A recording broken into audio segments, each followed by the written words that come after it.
And we are live. 15 seconds, right? Yes. You can. You're good to go.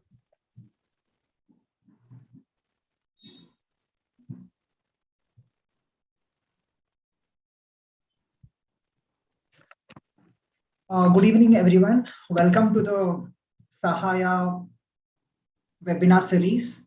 So I'm Saketh. I'm the host and also the speaker for today's session. So I see like 7 people right now. We have, I think, few more people watching it on YouTube. Hi to everyone on YouTube as well. So before we begin, I'll just briefly tell about this initiative called as Sahaaya. Sahaaya was launched last year around September, October time. And the main aim of Sahaaya has been to make sure that the mental health conversations are normalized in the BITSAA community, both students and also alumni, and also to provide some kind of safe space where these conversations can happen without, providing any kind of, without any stigma, overcoming that stigma and all that.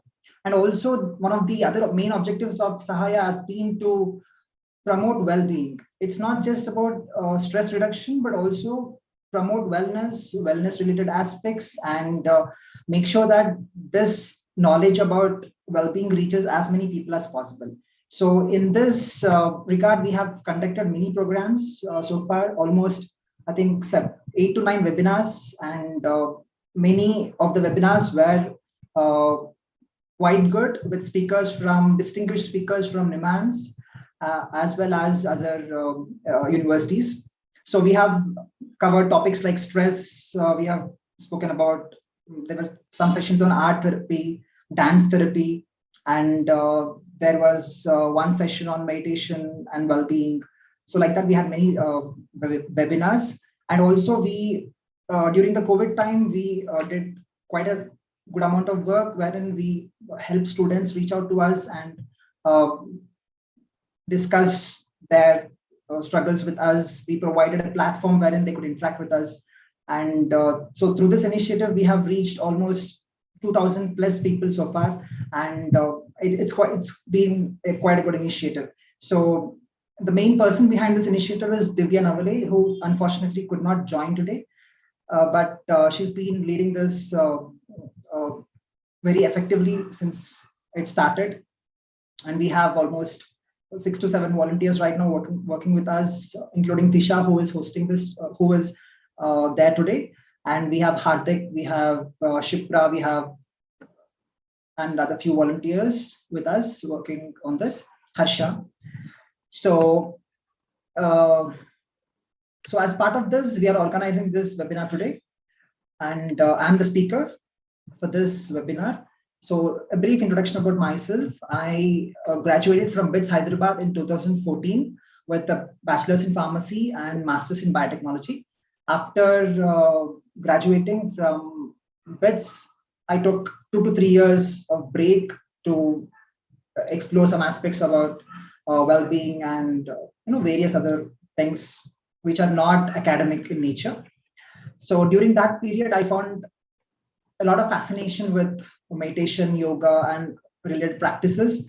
So that's when I realized that I could also have my academic career and align with this interest in yoga and meditation.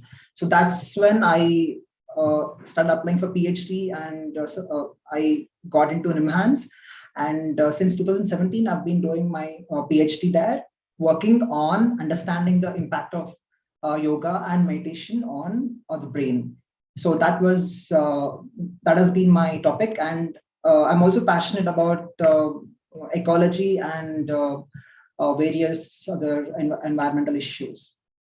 So with that brief introduction, let us begin this webinar series. So this webinar series will be of 5 parts, structured around different topics, which eventually will lead to finer understanding of well-being and what can be done to be in that state of well-being.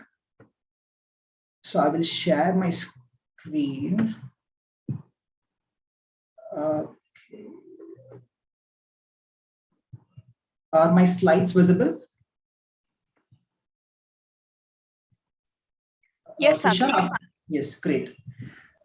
So yeah, so let this session be an interactive one, because this is not an academic presentation again, another academic presentation. So if you have any doubts, please stop and ask me.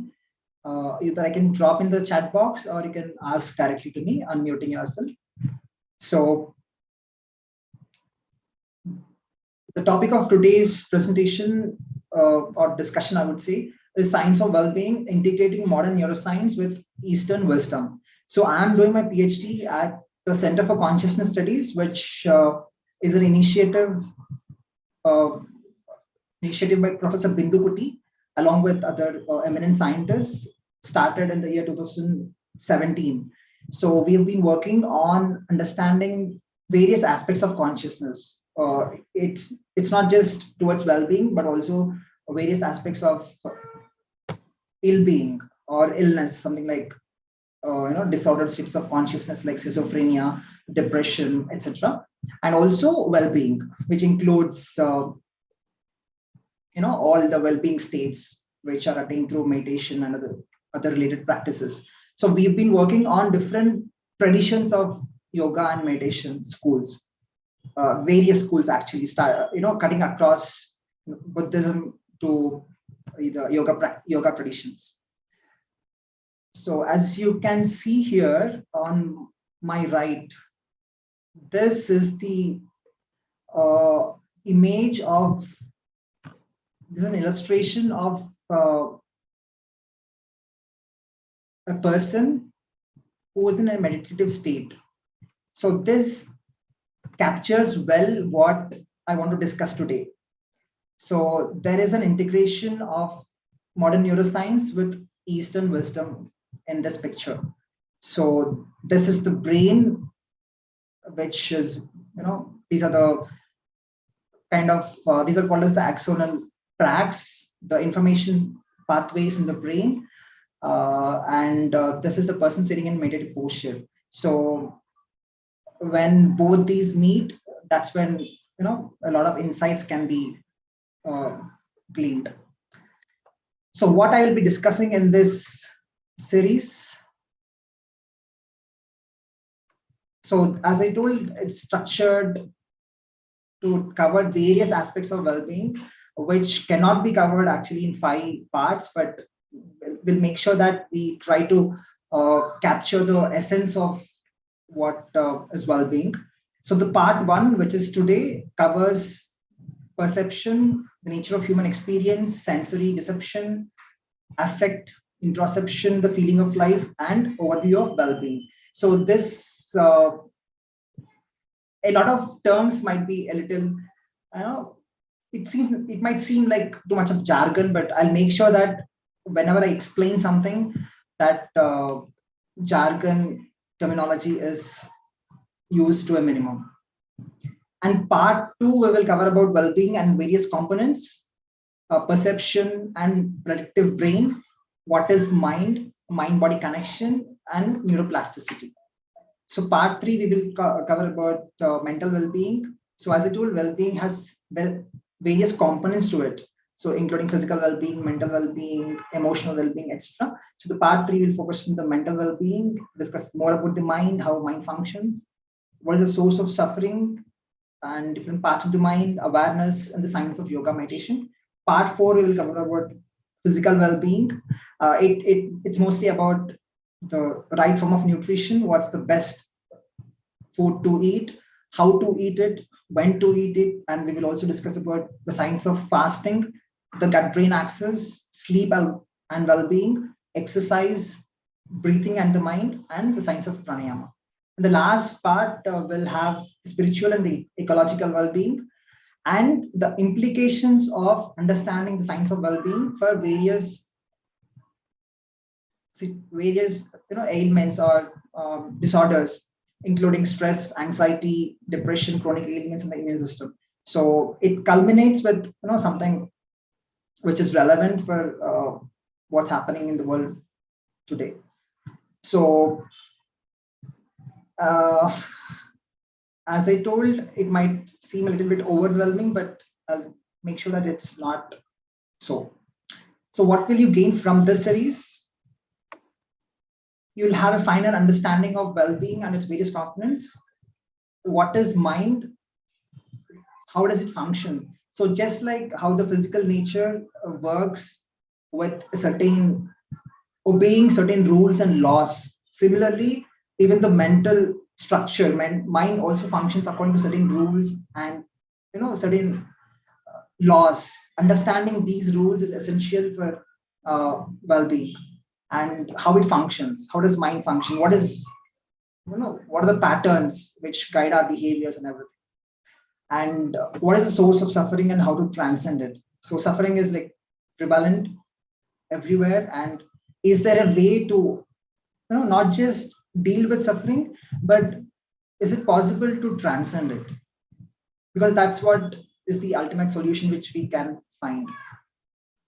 And living well, totally, it's not just about dealing with stress, living in a state of fear, anxiety, etc., and trying to do some strategies which help or which provide a temporary solution. But rather, is it possible to live absolutely with a sense of thriving and flourishing?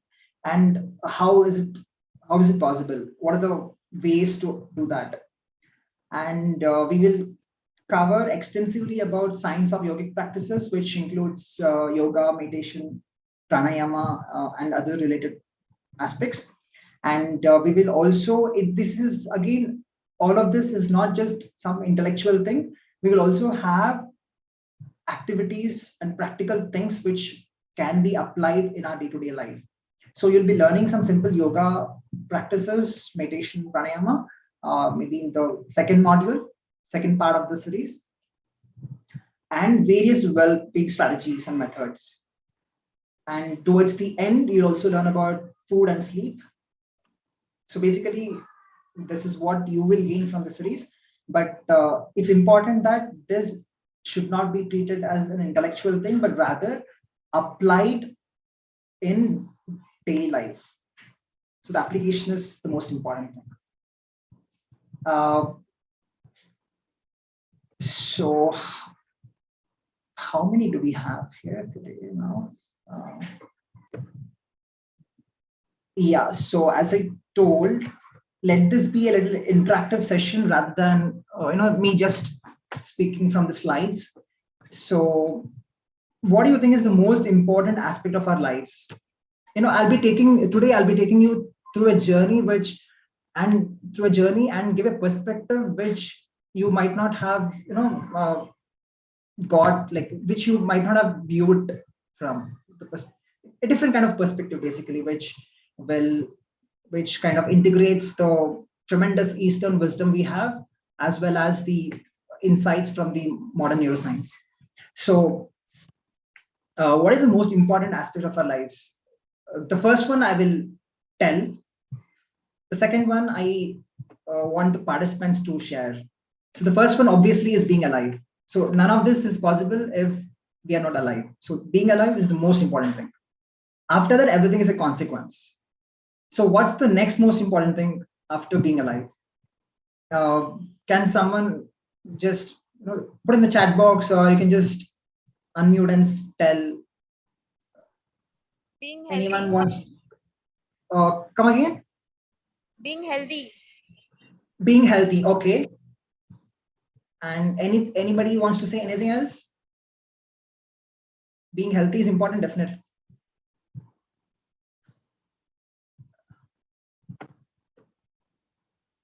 Anything else? Answers. Somebody said cognition. Okay. Feeling fulfilled, being happy, contented. Great. Yeah, all are very important. But what is even more important? Giving back to the world. Yes. Okay. Yeah, it's like kind of close to what I want to say. So the most important thing after being alive is the feeling and experience of life itself. So why is this important? So we are not zombies sitting here and just surviving. We have a certain feeling, we have a certain experience of life, and this experience is the most important thing. So if there was no experience, there is no point, there's no difference between, say, a robot and us human beings. So right now technology is going in such a way that people are telling that one day, machines will have far greater intelligence than what we have as human beings. But how much ever technology improves and how much ever sophisticated robots we build, one thing robots can't have, that's an experience of life, right? Because they're not alive. We are alive, so we have an experience of life, which is the most valuable thing. And this experience is very subjective in nature. So I have my own experience, you have your own experience, right? And it feels something to be you. Say it feels something to be Abhiram, it feels something to be Adil, it feels something to be Saumitra. So this intrinsic feeling which you have within yourself is the most important thing. Because without that feeling, it's like, being in a state of coma or being in a state of vegetative state where you're alive to the world, but there's no experience. So this is the most important thing. And then, so this feeling and experience, are we really feeling and experiencing life or only thinking about life? So for example,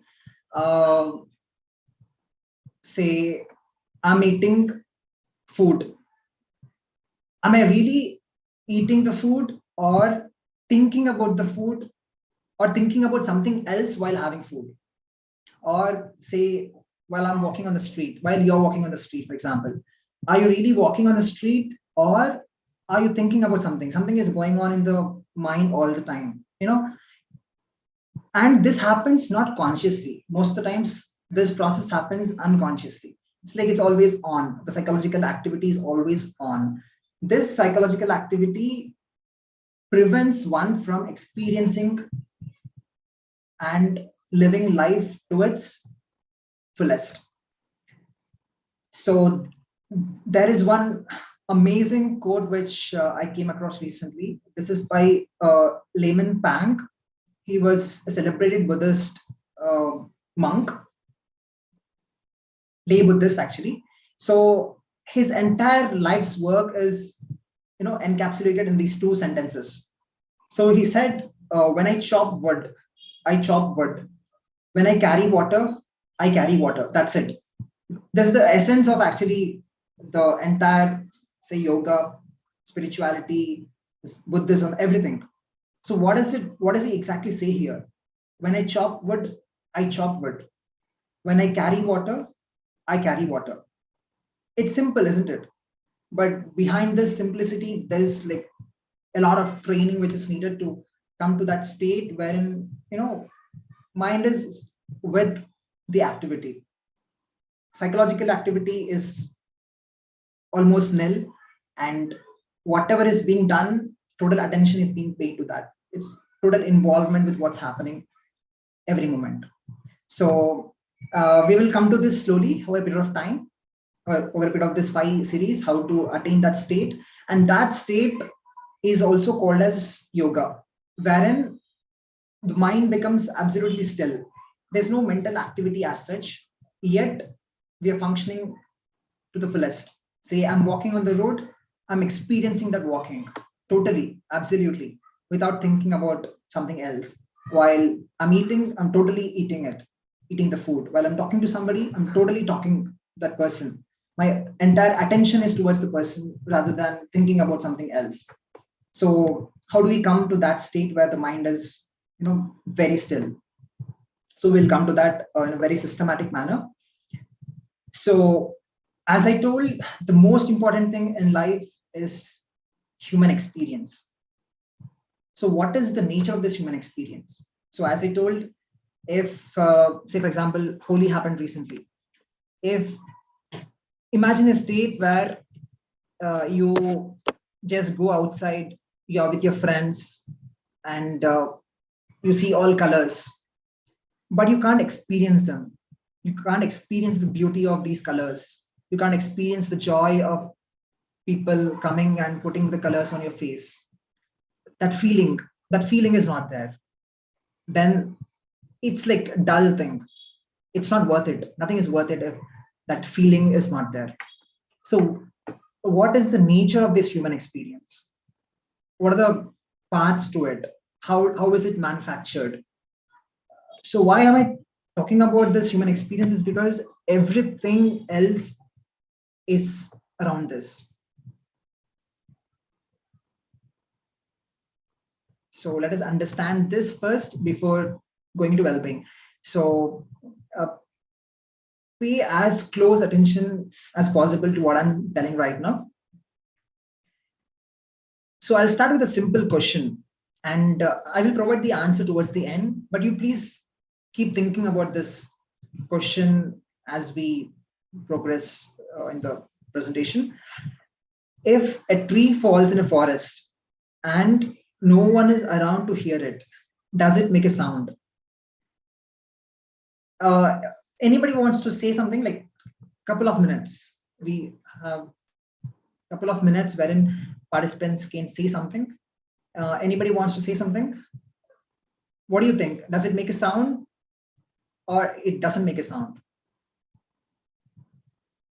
What do you guys think? Or you can put in chat box if you are hesitant to speak.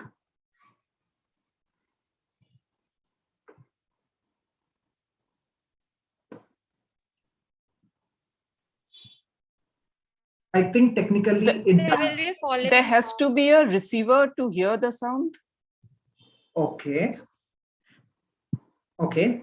Because if you're not receiving that signal, then the sound doesn't make sense. Okay, but is the tree producing the sound?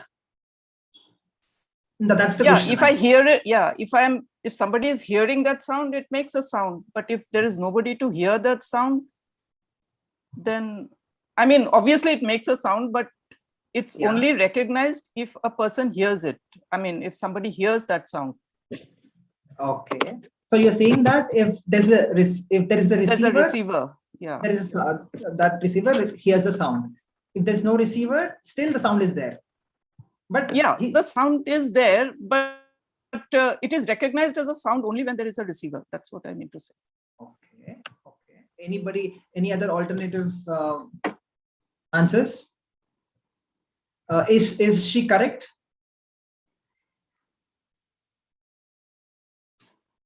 So Sharmila told, the tree makes the sound, but if somebody is there, they would hear it. Nobody's there, they would not hear it. Okay, anyways, we'll come to it slowly.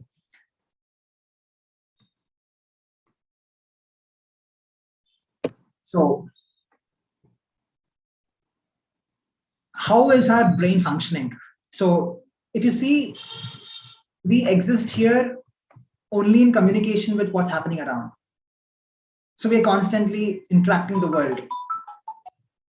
We're constantly interacting with the world. And we need this interaction to survive. Because every species in the world is looking for survival. Right? And for survival, this transaction is so important. But brain doesn't have direct access to the world. You know, it is actually enclosed in a kind of black box kind of thing with no direct access. So how does this brain get information from the world? And what is the nature of this information? And what's the output? So the information enters, some of this actually all of you know definitely, but we will go slowly towards something, something which is really fascinating. So how does the information from the world, external world, enter the brain? So there are only 5 methods by which information can enter. The 5 sense organs of smell, taste, sight, touch, and sense of hearing. And then there are other sensations like, there's something called as interoceptive sensation, wherein information from within the body enters the brain.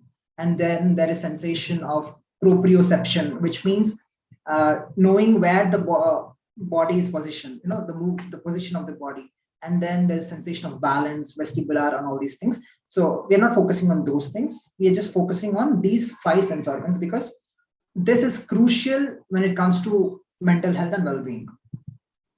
So this is the only way information from the world can enter the brain.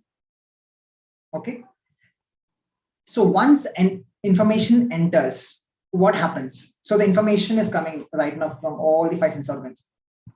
What happens to the information?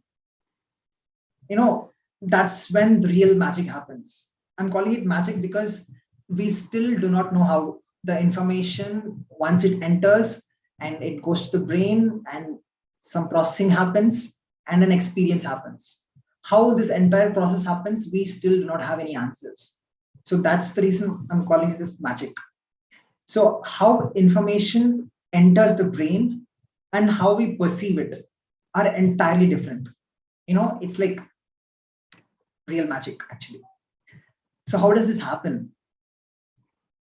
This is the usual way of, how we look at different things. Say, I am looking at a bird and the information from the bird goes into the eyes, it goes to the brain, and then there is you are seeing the bird.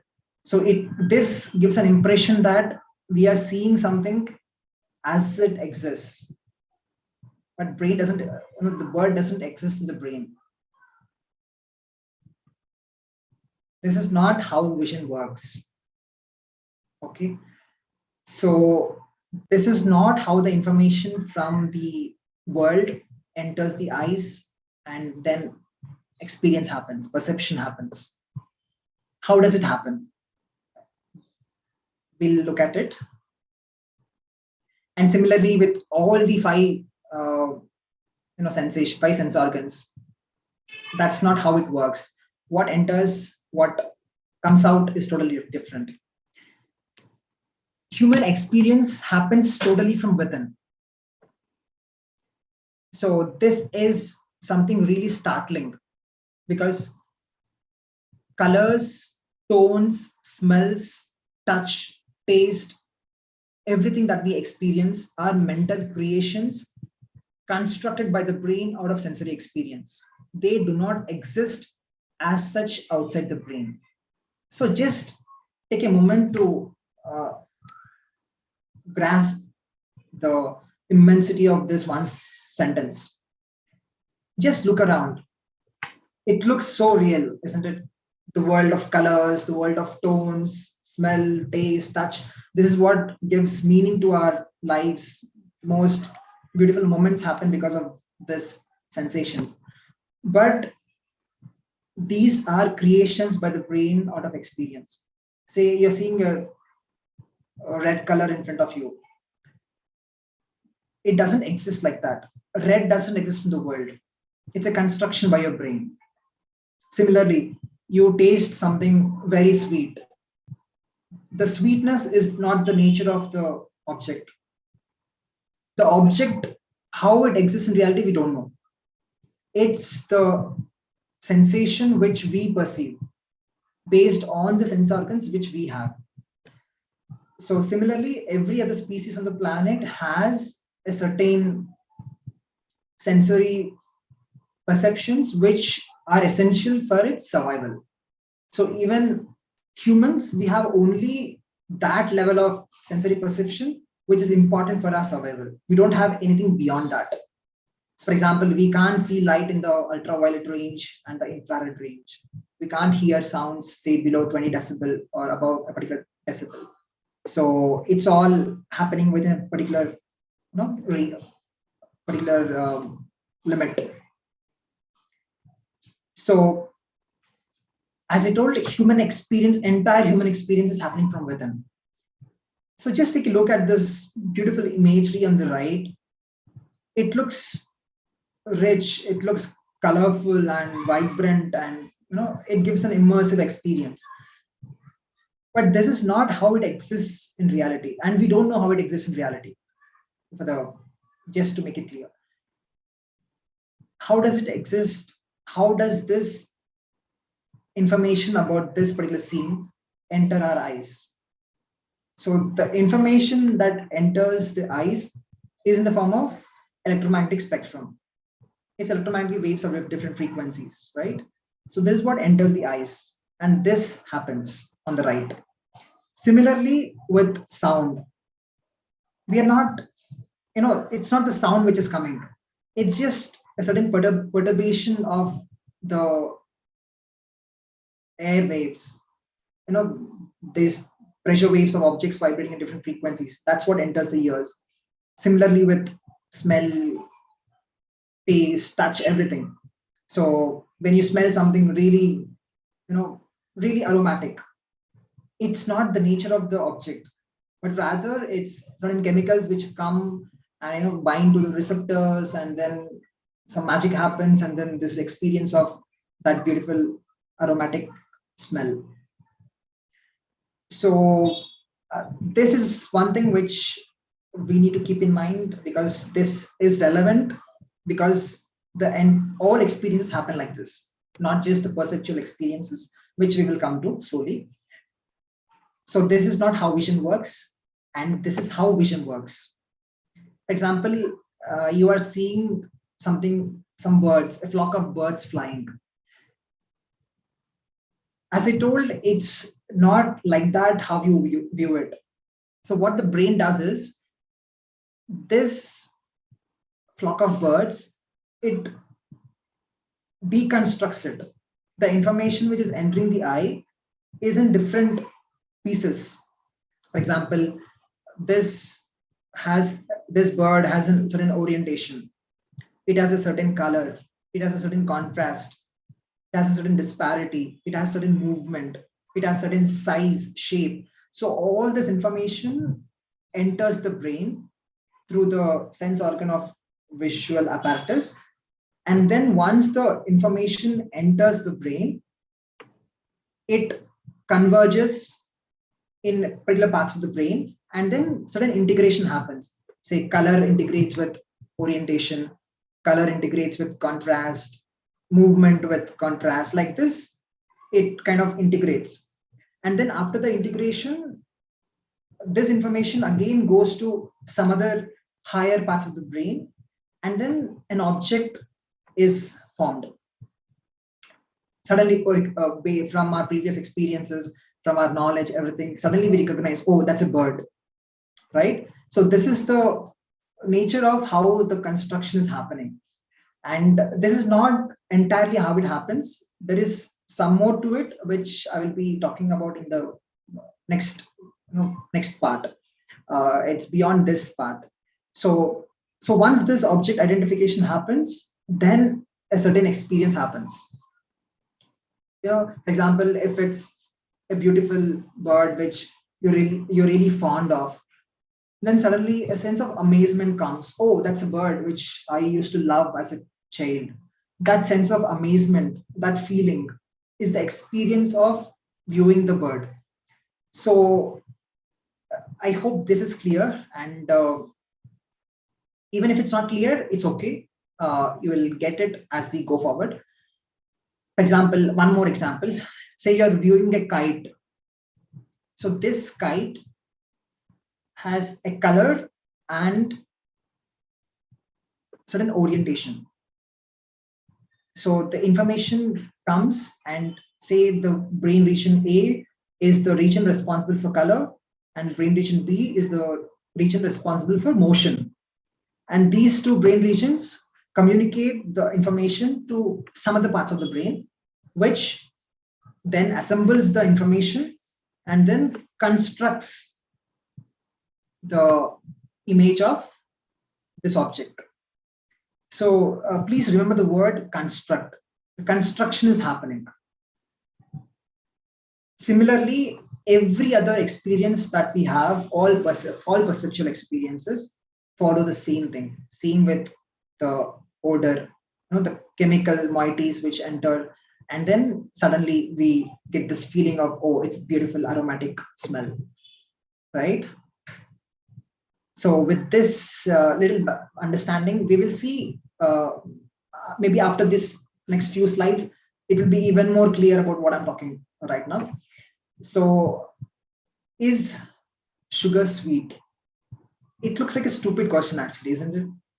Yes, like we all eat sweets and we know that the particular item is sweet.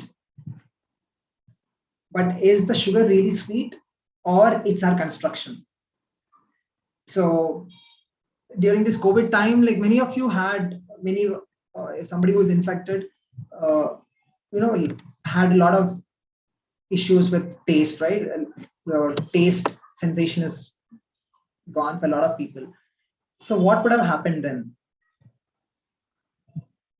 Say taste sensation is gone. I put a sugar, some sweet in my mouth. It's the same sweet, but it's no more sweet to me, isn't it? So is sugar sweet, or is it us who are constructing that sweetness? So for example, this is the food particle, say sugar, which binds to a certain receptor on the tongue, say a receptor for sweetness. And then information goes to the brain and all processing happens, and then the sensation of sweetness is produced. Now, if I block this receptor, we can do this with, there are many drugs which can be used to block receptors and all that. So if I block this receptor and I put sugar in my mouth, there's no sweetness, right? So an experience happening within. Similarly with color vision, say somebody who's colorblind, the whole perception changes, right? The world is still the same, but in their perception, the world is dull. The world is black and white, isn't it? So is it the world which is colorful, or is it a construction which is constructing that color? So the world is not colorful. It's our construction. Similarly with anosmia, COVID-19, like a lot of people had a loss of sense of smell, right? It's called as anosmia. So what happened in this anosmia, COVID-19 inflammation, which is caused by COVID-19, damaged certain neurons which communicate the sense of smell to the brain. So with that, we can't smell anything, right? And once the infection is gone, it just recovers. Similarly, there is a certain condition called as achinotopsia. This is a disorder wherein you can't perceive motion. So in the previous slide, I told you, like while viewing a flock of birds, there's information about motion which is being captured by one part of the brain. So what happens if that particular brain region is damaged? We really can't see objects in motion. Say I'm traveling on the road. It looks like everything right now, how it looks, everything is smooth and going like that. 216012. Yeah. So, but as somebody with this condition, the world appears in fragment.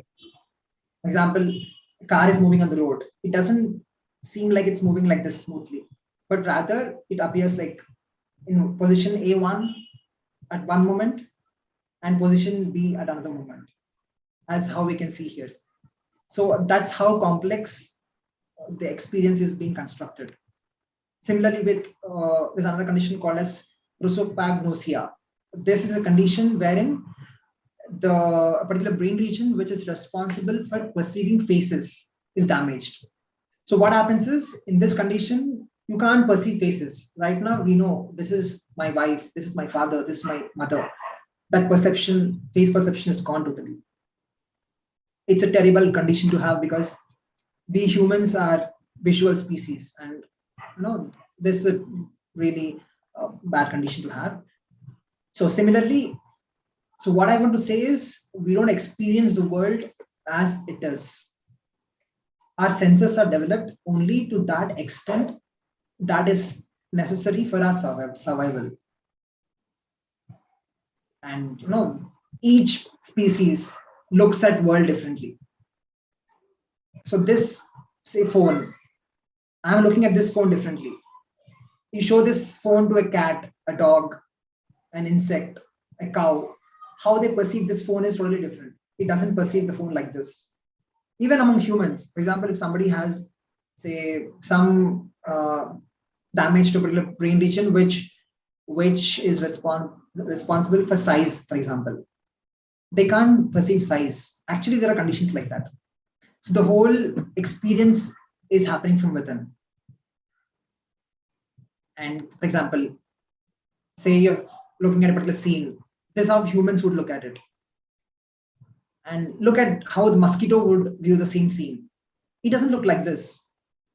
So what is reality really? Really, what is reality? Is it what we observe? Or is it some other species which observes?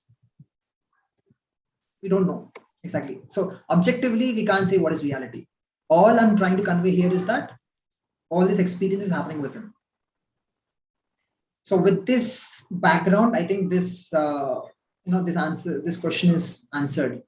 If a tree falls in a forest and no one is around to hear it, does it make a sound?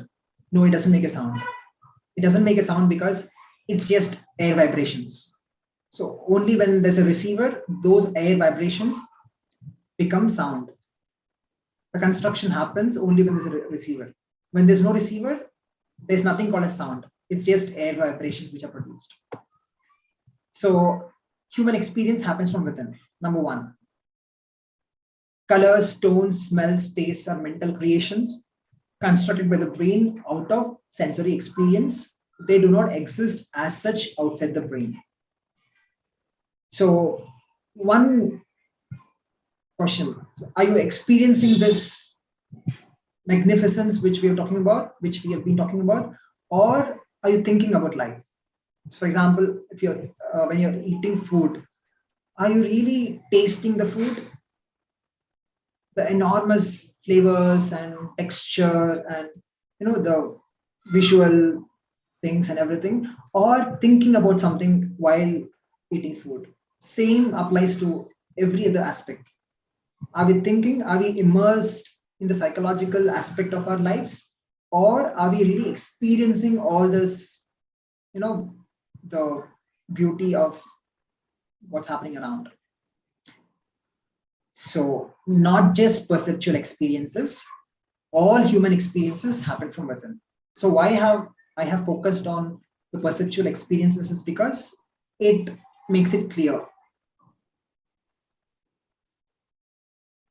All experiences, including anger, joy, sadness, happiness, ecstasy, love, are one's own creations happening mostly as unconscious reactions to outside events. So just look at it carefully. Anger, all human emotions, all experiences are one's own creations, happening mostly as unconscious reactions to outside events. So just look back at any one instance of your life when you were angry. What happened at that instant? Just take a moment and look at it. It's an unconscious reaction. It just happens just like that, instinctively. And you're constructing that anger. I will slowly, in the next few parts, we will dissect all these things, intellectually dissect all these things. And I will make it clear for you that anger is your own construction, which is happening unconsciously. And how can we take charge of this? How can we create these experiences by choice, consciously, not giving any kind of importance to the outside situation? So the outside situation or event or a person, whatever it is, should not determine what happens within us. So all these experiences should happen the way we want it, not decided by somebody else or something else. So what's the root cause of all issues? So pay close attention to this one slide, because this is the key for well-being, and this is the key for all the major issues that we face currently in the world. So as we've discussed, there are 5 sensory organs, and these sensory organs are outward bound, right? Because they need to get the information from the world. They're externally bound. But human experience happens within. It happens from within. This is the source of confusion. And this leads to seeking well-being externally. Say, for example, I, find something gives me pleasure. Something outside gives me pleasure. And now this confusion arises. Oh, because something outside I found stimulating and pleasurable and which makes me happy, it makes a person go after it. It's like the whole equation is reversed. This is called a sensory deception, wherein senses are deceived by kind of reality. This is called as hedonic treadmill in psychology, wherein just like a treadmill, on a treadmill, if we step on a treadmill, it seems like the treadmill is going somewhere, but it's always going in circles. It's not leading anywhere. Similarly, if the pursuit of well-being, joy, happiness, it's happening from the outside, it always leads nowhere. It's a constant struggle which human beings are facing in everyday life, constantly looking outside for what's happening within, constantly looking externally for happiness. So you constantly keep pursuing on the outside. If I get there, I'll be happy. And after a person gets there, no, if I get there, I'll be happy. So this is the treadmill which can keep a human being occupied for his entire life, not leading anywhere. So in yoga, it is beautifully captured. It beautifully captures in this one sentence: in is the only way out. So what this means is that a simple change in perspective is what is needed. We are looking at the external things. Instead of that, a simple change in direction towards within can lead to the way out.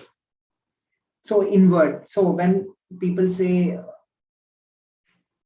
well-being, it's what's happening within.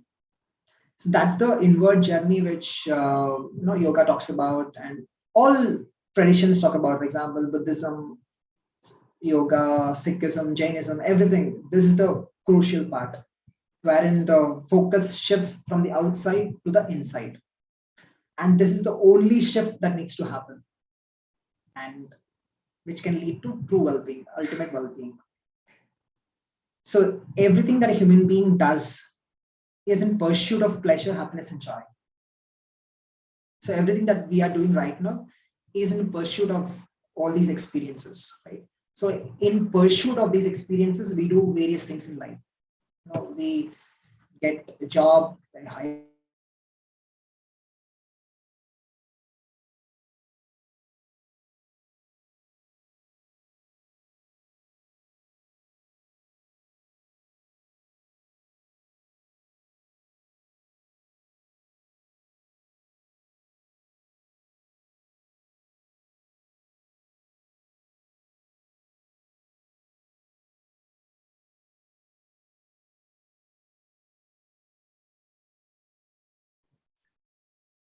I'm sorry, it just got disconnected.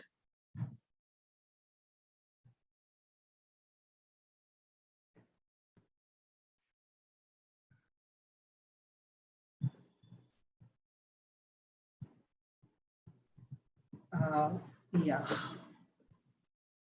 So what's the common factor in these? What is the common underlying factor in all these things?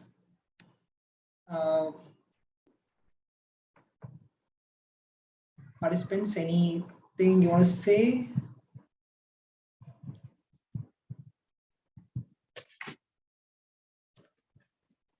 So what's the common underlying factor in all these things? It's the pleasantness of experience, isn't it? Say happiness, it feels pleasant. Joy, it feels pleasant. Peace, it feels pleasant. So there's a certain pleasantness of experience in all these things, isn't it? So that's the common underlying factor in these things. Now this pleasantness of experience has a certain components, or I would say, or rather the human experience itself happens certain components, and everything that we experience falls in this circle kind of thing. So this is called as circumplex. This is the circumplex, which the x-axis, as you can see, it indicates valence. That means is it pleasant or is it unpleasant? So pleasant is here, unpleasant is here, negative to positive. And what you see on the y-axis is the arousal, which is passive to active, low energy to high energy. So this is called as affect. In neuroscience, this is called as affect.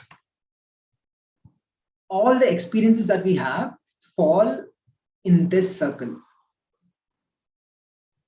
Take peace, for example, peace of mind. So peace of mind, if you take, it's a pleasant experience, obviously. Everybody wants to be peaceful. But is it a high energy state? It is not. It's a moderate energy state. It's not very high energy state. Similarly, you take delighted, for example. It's a high energy state and also pleasant experience. Excitement, very high arousal, and also pleasant to a certain extent, not as pleasant as, say, blissful. Similarly, you can take something on the unpleasant side as well. Say you are furious, anger, very angry. Very angry, the energy is very high. And it's an unpleasant experience, right? Energy high, unpleasant experience. You can talk, then as a contrasting thing, you can talk about depression and boredom. Depression and boredom, it's a low energy state compared to anger. Anger is a very high energy state. Depression, boredom is a low energy state, but it's an unpleasant experience. Nobody wants to be depressed, right? Nobody wants to be sad. Nobody wants to be disgusted, disappointed, etc. It happens, like, it just happens because of many factors. But nobody wants, if somebody is given a choice, they would always choose this right side of the spectrum, right side of the circle. And different cultures, different people of different ages, they choose different things. For example, an older person, somebody who's in 70s and 80s, he might not like high energy, high pleasant experience, which an adult or adolescent would like, right? And this also varies across cultures. Certain cultures prefer these states, which is pleasant but low energy. Japanese, for example, Japanese cultures, they prefer these kind of states. They want pleasurable experience, but not too high energy. Whereas the Western cultures, the European cultures, they prefer something very high energy state, at the same time pleasant state. So all experiences happen within this range. And this is the basic sense of feeling. For example, right now, you can just look at yourself. Right now, what is the state you are feeling within yourself? Is it neutral, or is it, peaceful, or you are disappointed with something which happened a while back, or you're annoyed about something which is bothering you? What is that feeling within you? There is a certain feeling, right, within you right now. That's affect.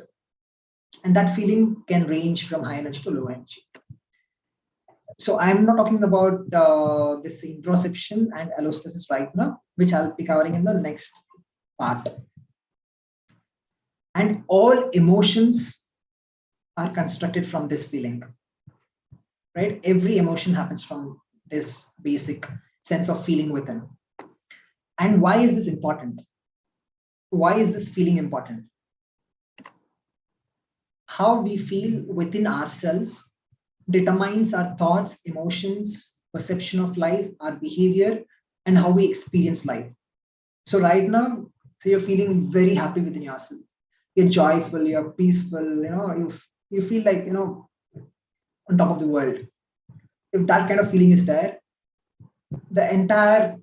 your entire behavior changes, right? Somebody comes to meet you and say he's a stranger.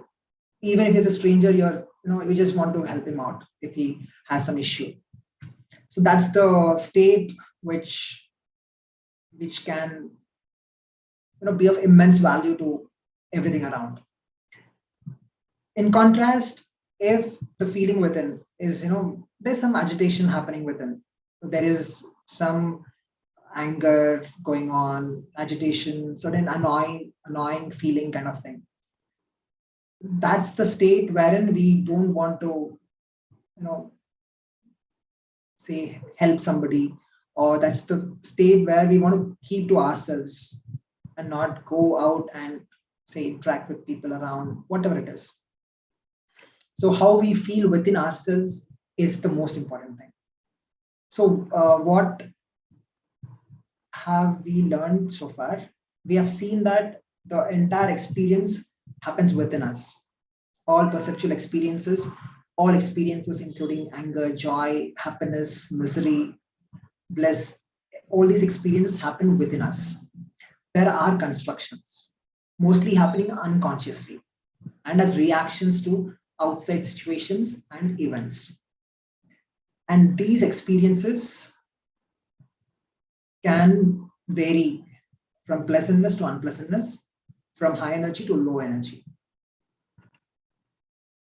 So why have we talked about all these things? Because what is well-being is dependent on this. So well-being, simply put, is a certain state of pleasantness within at the level of body, thoughts, emotions, and one's energy, which is not dependent on anything externally. So your body feels good, your thoughts are pleasant, your emotions are pleasant, you have high energy states. This is well-being, and this is not dependent on an outside thing. This is crucial. So is it even possible to be like that? Is it possible to have a pleasantness within which is not influenced by anything on the outside? And is there a method to do that? We will come to it. And well-being, it's not a pursuit. Well-being, happiness, joy, these are not pursuits. This happens as a consequence of doing the right things. So if we learn to do the right things, if we learn the rules of how things work and do the right things, then right things will happen. It's as simple as that. So if we do the right things will happen. So if you do the right things with body, mind, thoughts and emotions basically, and the energies, then well-being happens as a consequence. So if, for example, if we eat bad food, obviously we'll have digestive troubles, right?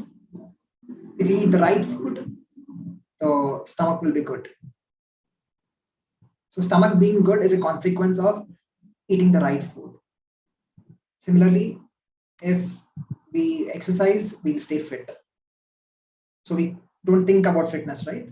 We exercise, we become fit. So fitness happens as a consequence.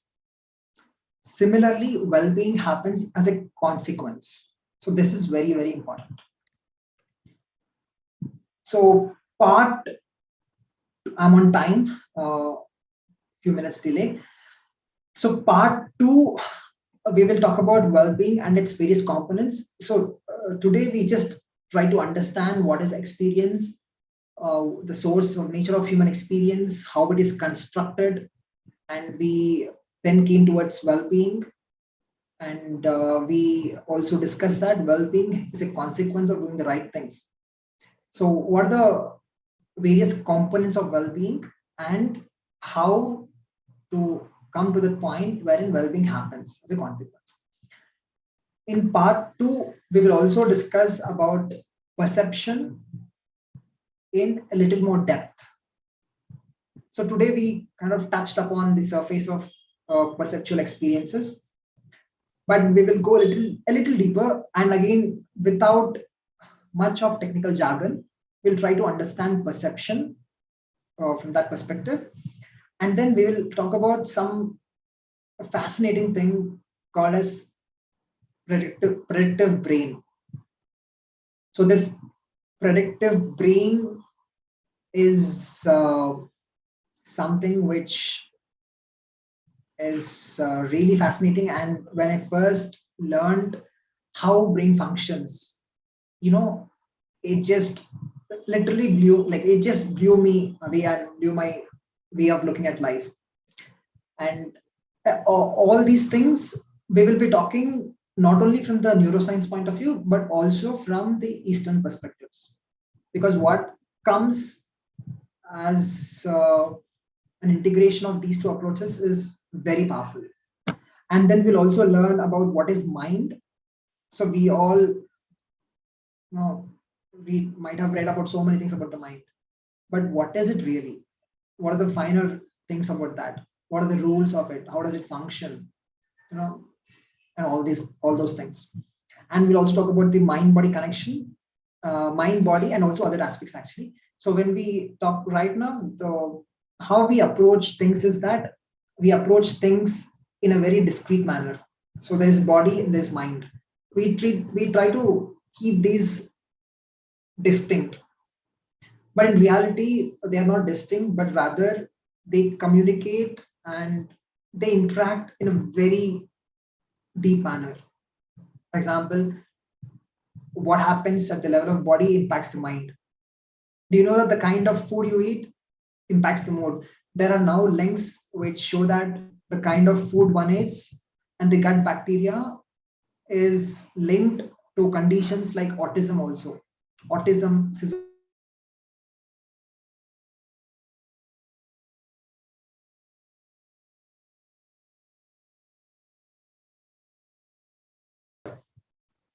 you know that? There's evidence for that. So when you're depressed, the body actually becomes very rigid in its thing. So this is a thing which we will discuss in the next part. So what is the take-home message? What can I do? What I can learn from this? And what is the step 1 of well-being? So the most important aspect of life, as we discussed, is being alive and the feeling of life. So constantly being aware of this simple thing, that the feeling which we are having right now is the most important thing. We are not like zombies, zombies going around, but rather we have these experiences and feelings, which is the most precious thing actually. And just recognize and be aware constantly that you're constructing all your experiences with them. All your experiences, it's a construction. Experiencing life versus thinking about life. So today, when you're eating food, just try to experience that food a little more deeply than you were doing yesterday. Similarly with walking on the street, walking on the ground, walking on, say, a garden, for example. Just pay a little more attention to the process of walking.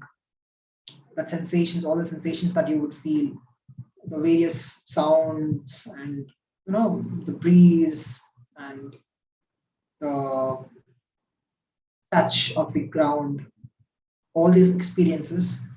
Try to feel those things a little more deeply than constantly, like unconsciously thinking about something while walking, for example. And the next thing is, this is just, for example, talking about anger. So when you're angry, recognize that the other person is not causing that anger. Rather, it's you who is constructing that anger as an unconscious reaction and based on past patterns. So we will come to this even more deeply as we go, but this is one thing which you can just keep in mind. If you get angry, it's not the other person, it's you who's causing anger. And it's an unpleasant state. So don't choose to be angry. And how you experience life should never be determined by outside factors. There is no pursuit of well-being, and well-being happens as a natural consequence of doing the right things. This is the step one of well-being. Constantly being aware of all these things. So the next part, we will talk about, as I told, all these things. And I hope you will, I hope there is something which you took from this session, because this is something which is really, really important. Because the way we approach right now, many aspects of our lives is like kind of not accurate in reality. It's like a lot of things which can be altered. So yeah, I think we are on time, almost 5 minutes delay. Any questions which you would like to ask? We can have a few minutes, maybe a few questions before we wind up. You can either unmute yourself or you can chat, like you can just put in the chat box. I hope it's not too complicated. I have tried to minimize the jargon to the extent possible. Hi, Saketh. This is Raji. Yeah, please. Could you just repeat on that autism link, because there was a disconnection? No, I was telling that there are also now links between the gut-brain axis and autism. So we have there's something called as gut microbiota. So gut microbiota is a phenomenon actually, because actually bacteria outnumber the human cells in our body. So this whole microbiota which is lining the gut, and this gut transforms the food we eat and it communicates to the brain through certain pathways. So this gut-brain axis is implicated even in autism, something like autism, which which we treat as neurodevelopmental, right? So that's how complex these interactions are, the body and mind. So in that context, I was telling about autism. I had Thank a question, please. Who is speaking? Sharmila. Yeah, please, Sharmila. Yeah, I just wanted to know that for well-being, because that is the objective, for being in a constant state of well-being, what would be the, is it desirable to be in a state of joy or in a state of equanimity?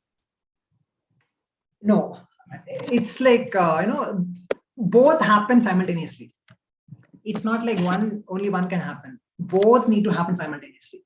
No, because joy. Yeah, no, equanimity is something where you are, what should I say? You don't have those yo-yos of emotion. You are not in a joyful state or a sad state. No. Equanimity is the equilibrium. Is it that? No, that's not what exactly it means. So equanimity means, for example, you are joyful, and your joy is not determined by anything on the outside. You're always in that state of joy. Whatever happens outside, that equanimity is not disturbed. Okay. I thought it was, like something far more objective and bordering on indifference. Like, no, it's not. No, it's not. It's not indifference actually. So indifference is again, it's foolish, isn't it? Why should? Yeah, it is foolish. Yeah.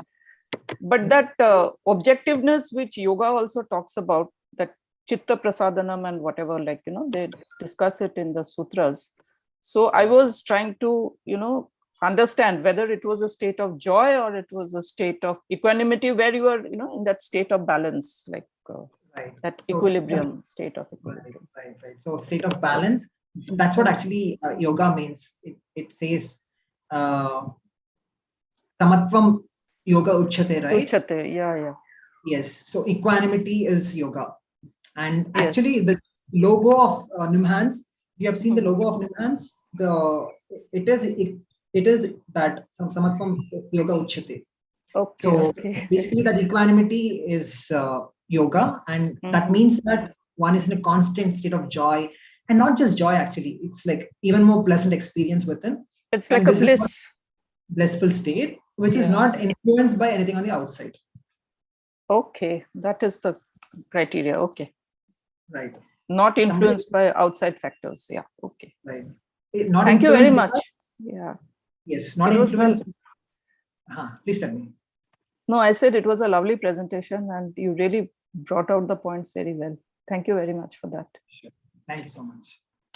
Somebody was asking something, Raji, I think. Yeah, I asked about the autism. It's Oh, been right. on the Yeah. All right. So one more question I have. What about the restless state in your diagram of different states? Some people, we are highly restless. We want to do something. It's not necessarily pleasant or unpleasant. It's just the dynamic nature, the rajasic tendency. Yeah, but if you see, restless is also a high energy state, isn't it? It's not lethargy. It's not a low energy state. Yes. And restlessness also is unpleasant, isn't it? Nobody wants to be restless. Everybody wants that restful nature, isn't it? So even restfulness is an unpleasant nature, and also it's a high energy state where the mind is constantly active. Yeah. Okay, somebody has asked some question. Can you repeat autism link?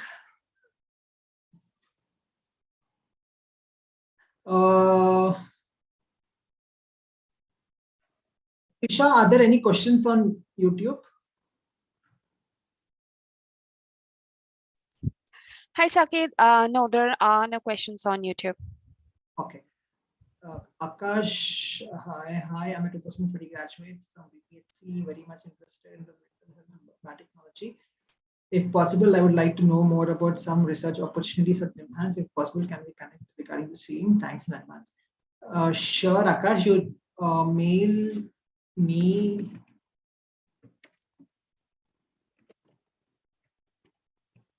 You mail me at this, okay? Oh, sorry.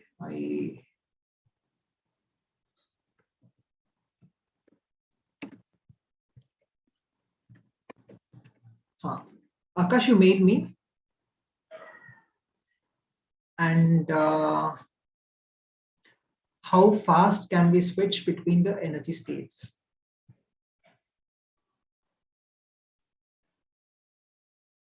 It depends on many factors. For example, Soumitra was asked, how fast can we switch between the energy states? So, for example, I am bored. It's a low energy state. And it's not very unpleasant, but it is unpleasant to a certain extent. How can I switch this state? So, what can be done? So, you're bored. Just get up and go for a run. You will suddenly switch the energy state, isn't it? From boredom to probably it will be excitement or whatever it is. Or if you're bored, for example, somebody comes and surprises you. A friend comes and surprises you. Suddenly that boredom becomes delightment. So there's a dramatic shift from this to here, from boredom to delightness. So here the friend has acted as a trigger. Energy, it's happening within. It's your own energy state. But the friend is the trigger. The surprise is the trigger, which shifted this energy state from boredom to delightment, isn't it? But is it possible for you to shift that state without an external intervention? I would say it is possible. Because you're using the friend as a trigger to shift the state. Why not use why don't you find some way by which you can shift it by your own nature? And we will come to this in the later parts, wherein we will talk about methods by which you can shift those states very consciously.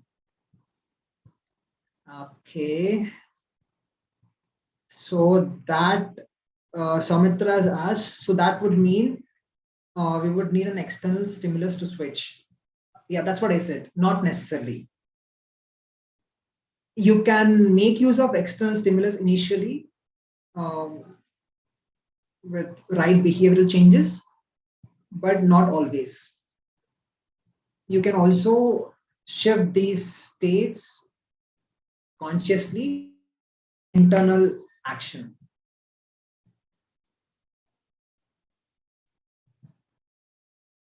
Okay. Any more questions? So in this diagram, can you hear me, please. Saketh? Yeah. I can hear So you. in this diagram, your desirable states are like closer to the x-axis, your blissful, content. Those are the states which we aspire for, right? Where, you know, the energy levels are sort of, we are closer to the neutral. Is that the thing? So, right. I got the point. So the ideal state is that state where your energy is high, you're pleasant, and yet balanced. You're equanimous, high energy state, and pleasant. That's the ideal, which can happen with proper internal work, and that's the state of yoga actually. Yeah. And this should not happen from outside, because if it happens from outside, there's nothing wrong in happening from outside, but the problem is it gets kind of enslaved to an outside situation for that energy state, for those states. And if that external thing is not there, then suffering happens. Okay. Will you be explaining this in more detail in your subsequent lectures? Yes, definitely. Yeah. Okay, So, I'll wait for that. But have you understood, or was there still some jargon? No, I understood it. It's just that, you know, up to what degree is the optimum range to be in? I'm still slightly unclear about that. Like, obviously, like it is more in the first quadrant of your circle, but you know, energy levels, as you said, high. How high? I don't think it should be at the excitement stage, but a more tempered kind of a thing. I'm not very clear about that. Like, you know, to what degree of stimulation or arousal should be there. Although it is, you're generating it internally, I got that point. But that's why I was wondering whether it is closer to the x-axis or higher up. Ideally, it is, as I told, a very high energy state, yet balanced. Okay. So this is again not physiological arousal. So what you are seeing here is physiological arousal. So there are certain things which I did not discuss in this because of lack of time and everything. Yeah. So what I'm talking about is not physiological arousal. So it is an energy state which is nothing to do with the physiological arousal. So we will come to that in next few parts. So yeah, sure. Yeah, I think we should wait for that. Yeah. Right. Yeah. Any more questions? Like if there are no questions, you can wind up. And if any doubts you have, you can just mail me I have provided my email address. You can mail me there. Otherwise, yeah, we will have the next session in April. So anyways, this is available on YouTube. If you have not followed anything, you can just, that part you can probably watch again. So yeah, I think we can wind up. Okay, thank you, Saketh. Thank you everyone for joining today's call, and the session is available on YouTube, so you can definitely go there and re-go through the whole PPT and everything. So thank you everyone for joining today's. Sure, thank you, Tisha, for hosting it and not hosting it. Thank you, Tisha, and thank you everyone for joining. Sharmila, Akash, Soumitra, and Vijay. And yeah, we will catch up in the next part. Thank you everyone. Thank you, Saketh. Thank you so much. Bye bye.